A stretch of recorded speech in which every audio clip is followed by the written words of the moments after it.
We have a spooky one to talk about today, The Evil Within, a horrific, terrifying survival horror game created by Tango Gameworks and published by Bethesda. If you've ever played Resident Evil, it will feel very familiar to you as it's created by Shinji Mikami, who created Resident Evil 1, Resident Evil 4, and when you play the game, you'll get those same vibes and throwbacks to the Resident Evil games. The Resident Evil series is one of my favorite video game series of all time, specifically Resident Evil 4 and the remake. And while The Evil Within has the usual horror tropes that we're used to, it's not just a Resident Evil clone, especially because it tends to focus a little bit more on the scares than most Resident Evil titles, maybe excluding, in my opinion, Resident Evil 7. The Evil Within is a very challenging game.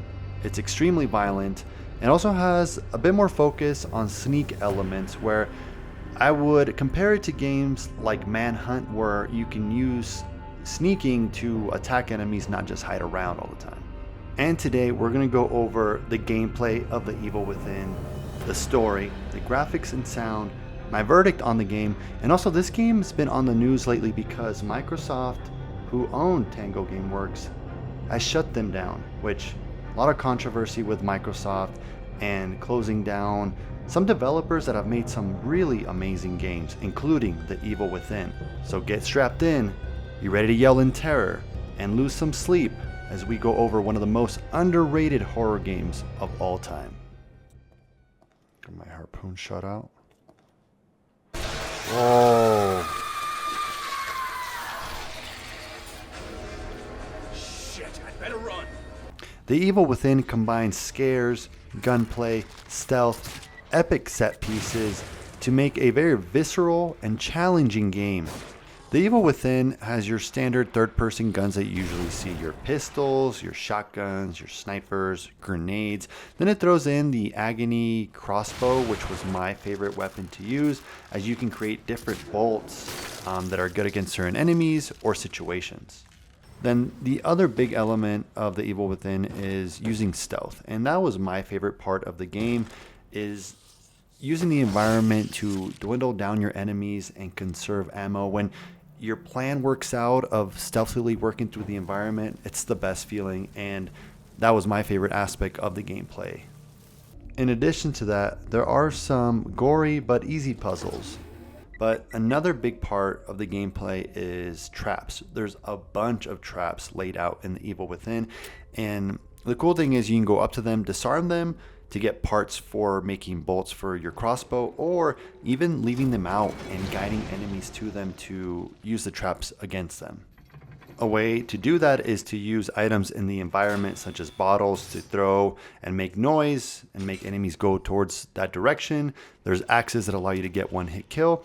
But the game really, it's at its best, at its peak, when it opens up a little bit and it allows you to kind of just play around with sneaking around so you can get one-hit kills, using items to get enemies certain ways, setting traps, using traps, and if you have to get into a gunfight.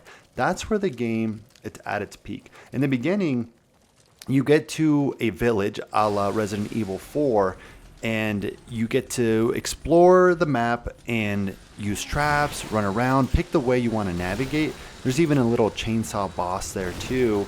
And that's where the Evil Within kind of shows its true colors. But I'll say this is, unfortunately, there's not enough of those moments. There's a little bit too much relying on action, especially in the latter half, or horror, where it just doesn't allow you to kind of freely run around and play the way you want. And with that being said, feels like The Evil Within relies on a lot of old school gameplay designs, where you have these set pieces, 4 set pieces, where you have to run away Crash Bandicoot style or get in a certain gunfight. And a lot of them are cool, and especially if we're guiding the story and the scares. But again, I think it relies a little bit too much on that, and I wish it would have stuck to how the game starts out and giving you that freedom to use everything the game has to offer. Now, I want to dig a little bit further into the horror elements of The Evil Within. I streamed this whole game on the channel, so you can catch that on there if you want. But I played it in a dark room with headphones on, and for me, it was truly horrifying at times. Some of the enemies in here, which kind of remind me of Pyramid Head, where they kind of keep showing up and out of nowhere and chasing you, and you get into these epic boss battles. I won't spoil them here, but those elements in this game are truly fantastic. So if you're a big horror fan, you're going to love it. And if you're kind of wary about scary games, The Evil Within might be a little bit intense.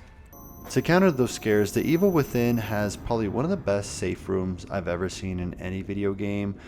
And you can access these through mirrors that are found throughout the game.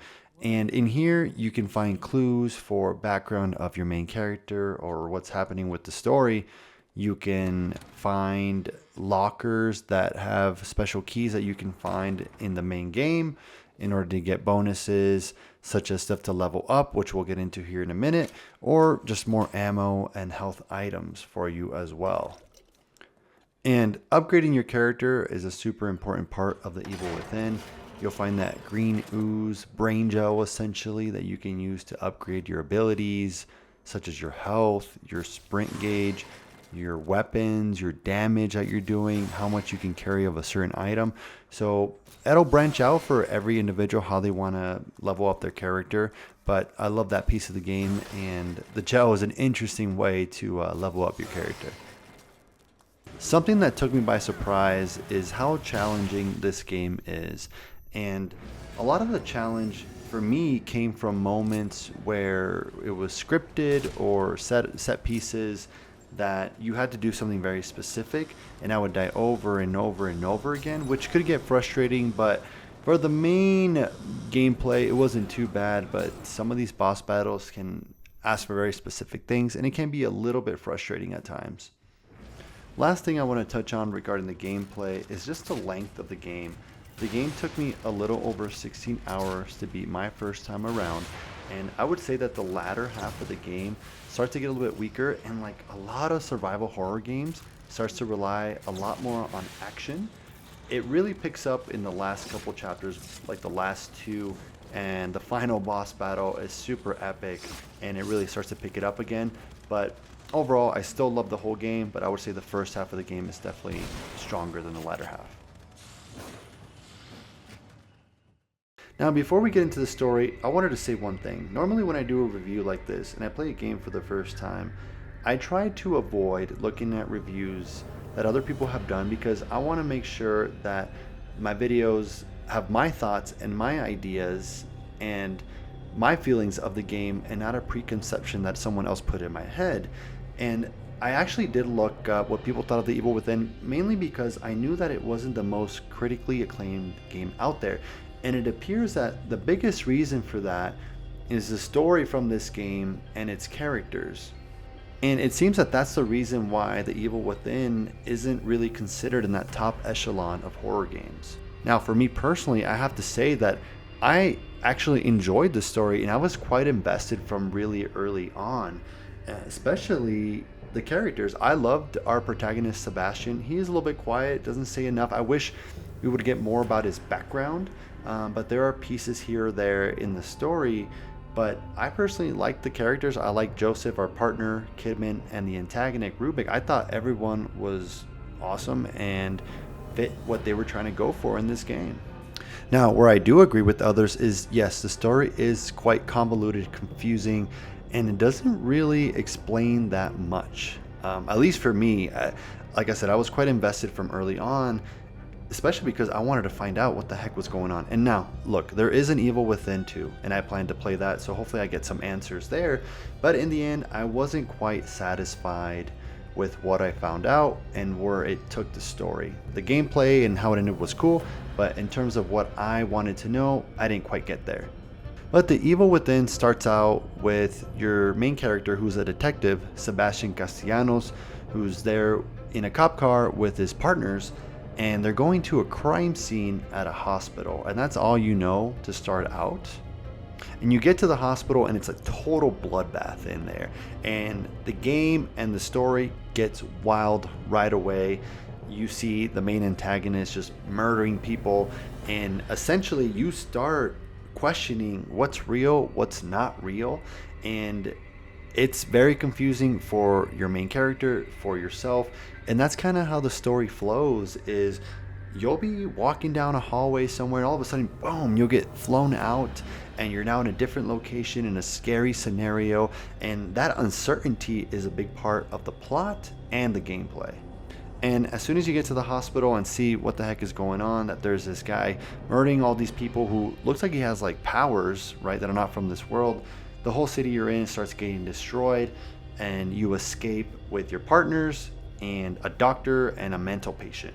And from there on, the story is just trying to figure out what the heck is going on, why is this happening, who's involved, and you're chasing all these characters and people through these spooky scenarios and crazy things that are just happening all around you. Now, I won't say much more because I don't want to provide any spoilers for anyone, but again, the story just gets wild, and of course there's a lot of crazy stuff happening in the background, and you also have like a whole side story about your main character, Sebastian Castellanos, which that was to me the most intriguing part. And again, I wish it was a little bit more about it, and I'm really hoping that on The Evil Within 2 I get to find out a lot more about what happened to him and his backstory. The Evil Within came out in 2014, but looking at the visuals, you would never know that. It is absolutely stunning. It has vision, it has intention, and it came out with the natural setting of having like this grainy filter that you can remove if you want. I personally love that vibe and that noir vibe that it has in the safe rooms and all that. And interestingly enough, when the game first came out, it had the only way to play was this letterbox mode, where you have these two black bars at the top and the bottom, you know, that widescreen format. And it seems that a lot of people don't enjoy that. I personally played my first playthrough with the letterbox mode, and I loved it, especially because, you know, it's the creator's intent and all that. But I can see why people don't prefer that method. And really actually does affect gameplay because you can't see like the bottom of your feet and the top of the screen. And while recording for this review, I played with the full screen format, no letterbox mode, and yeah, I can see why people like it. It actually looks really, really good. So either way, if you're trying to go with the original vision, go letterbox, but you can switch between modes. I think the update came out in 2015, but yeah, it seems like a lot of people prefer that, so the options there depending on what you prefer. And in terms of the sound design, this game is no slouch either. It is absolutely eerie all the time. All the little noises you hear, all the little creaks, the classical music playing, the sounds that these creatures make, it's all so perfectly horrific, and I love it. The sound of the guns, the voice acting, I thought everything was top tier, and I think it really adds to the atmosphere of what The Evil Within was trying to create, and they hit the nail right on the head. So now that we've discussed the gameplay, the story, the graphics and sound, what do I think about The Evil Within? Well, it has its flaws, sure, especially with its weird difficulty at times, its weaker chapters, especially the latter half of the game that rely a little bit too much on action, and some of the old school set pieces and game design that it has. With that being said, however, I still think The Evil Within is one of the best horror games that I've ever played, and I think it is criminally underrated. I believe that it belongs in the top echelon of survival horror, and that it will be remembered as such. With that being said, I would give The Evil Within a 9 out of 10, and I just want to say one thing before we wrap up this video, is I want to say it's such a shame that Tango Gameworks was shut down by Microsoft, and whatever the reasoning is, and I was looking up as to what happened. It seemed like the games that they were making, High Rush, everything that they were doing was such a success. And after playing these games, I would have to say what they were making at Tango is phenomenal.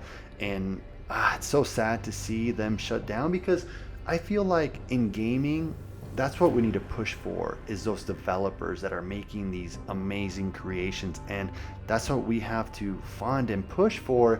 So to see Microsoft, for whatever reason, focus on other things, it's scary to me in terms of where video games are going to go. and I hope that there's still a platform for people to make these great games without these pressures, because what else can you do aside from making amazing games that appear to be successful? So I'm not sure what's happening behind the scenes, but it's such a shame, and I hope that something happens where those guys end up in a good place where they can continue to make amazing games, hopefully with the same company, same group, or individually. But again, The Evil Within, amazing. If you're into horror games, The Evil Within hits everything you would want from survival horror, and I love the vision of this game, and I can't wait to play it again and play number 2. Thank you guys for being on. I hope you enjoyed the video. If you did, please leave a like and subscribe, and I hope you have a great day, and I'll catch you on the next one. Thank you guys.